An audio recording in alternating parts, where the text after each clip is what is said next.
نحمده ونصلي على رسوله الكريم أما بعد أعوذ بالله من الشيطان الرجيم بسم الله الرحمن الرحيم للذكر مثل حظ الأنثيين صدق اللہ العلی العظیم۔ گزشتہ کلپ میں ہماری بات ہوئی تھی بیٹیوں کی اہمیت کے بارے میں، اور آج ہماری گفتگو کا عنوان ہے بیٹیوں کو بہنوں کو وراثت میں حق نہ دینے کے بارے میں۔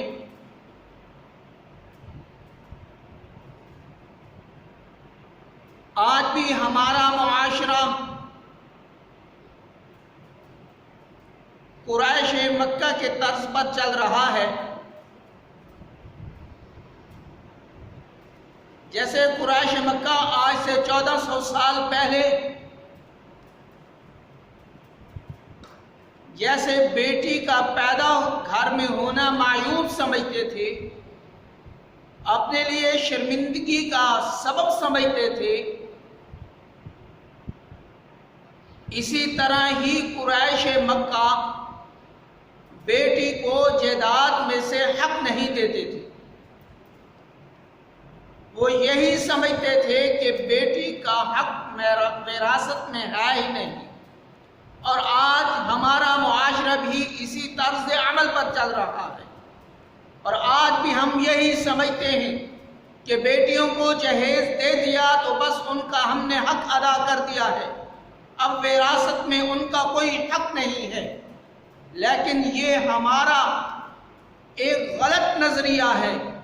قرآن نے بیٹیوں کے حصے کے بارے میں متعین کر دیا ہے، بیان فرما دیا ہے۔ قرآن نے احادیث مبارکہ کے اندر اللہ اور اللہ کے رسول نے ہمیں یہ تو نہیں کہا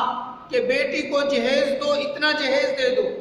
لیکن آج ہمارے معاشرے کے اندر اتنی خرابیاں آ چکی ہیں، ہم لوگوں کو دکھلانے کے لیے، لوگوں کے دکھلاوے کے واسطے، لوگوں کے طعن و تشنیع سے بچنے کے لیے ہم اپنی بیٹی کو اتنا جہیز دیتے ہیں کہ اگر ہمیں قرض اٹھانا پڑ جاتا ہے تو ہم قرض اٹھا کر ہم اپنی بیٹی کو جہیز دے دیتے ہیں، اور بعد میں کئی سال ہمیں وہ قرض اتارنے میں لگ جاتے ہیں۔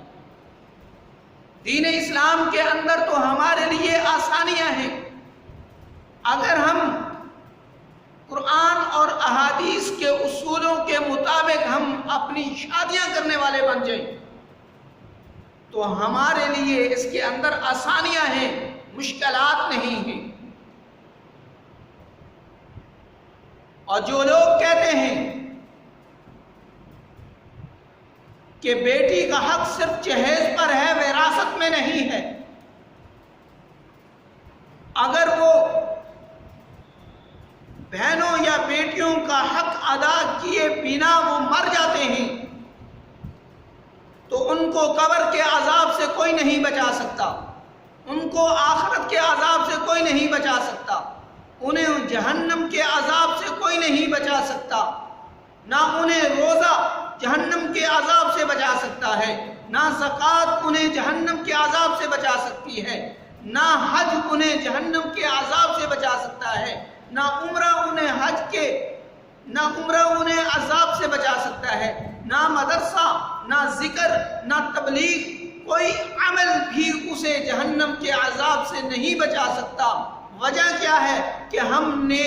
قرآن کے بتلائے ہوئے اصول کا ہم نے انکار کر دیا، اور ہم نے اپنی بیٹیوں کا حق ادا نہیں کیا، ہم نے اپنی بہنوں کا حق ادا نہیں کیا، جس کے بارے میں قرآن نے بتلا دیا ہے کہ بیٹیوں کا حق ادا کرنا ہے۔ ہمارے پاکستان کے اندر دیکھیں، بڑے بڑے جاگیردار جب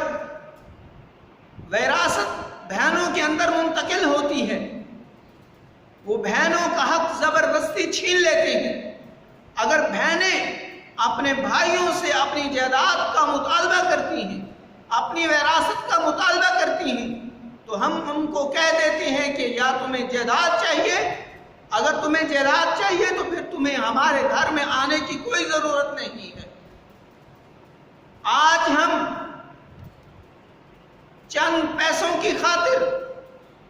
کچھ زمین کے ٹکڑے کی خاطر ہم اپنی بہنوں سے تعلقات ختم کرنے کے لیے تیار ہو جاتے ہیں کہ ہماری بہن یا بیٹی نے ہم سے جائیداد کا مطالبہ کیوں کیا ہے۔ حدیث کے اندر آتا ہے کہ جو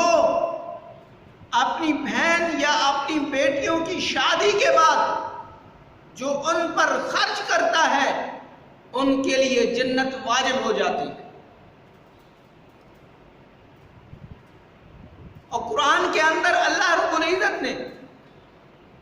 بیٹیوں کا وراثت کا حق بیان فرما دیا ہے۔ قرآن کا اصول، قرآن کا بیان انداز دیکھیں کہ قرآن کے اندر اللہ رب العزت نے یہ سوال نہیں اٹھایا کہ بیٹیوں کو کتنا حق دیا جائے، بلکہ اللہ نے سوال ہی اس انداز سے اٹھایا ہے اور جواب بھی اس انداز سے دیا ہے کہ کیا فرمایا، لِلذَّكَرِ مِثْلُ حَظِّ الْأُنثَيَيْنِ، کہ بیٹے کا جائیداد میں حق کتنا ہے؟ فرمایا کہ جتنا دو بیٹیوں کو جائیداد کے اندر حق ملے گا اتنا ایک بیٹے کو ملے گا۔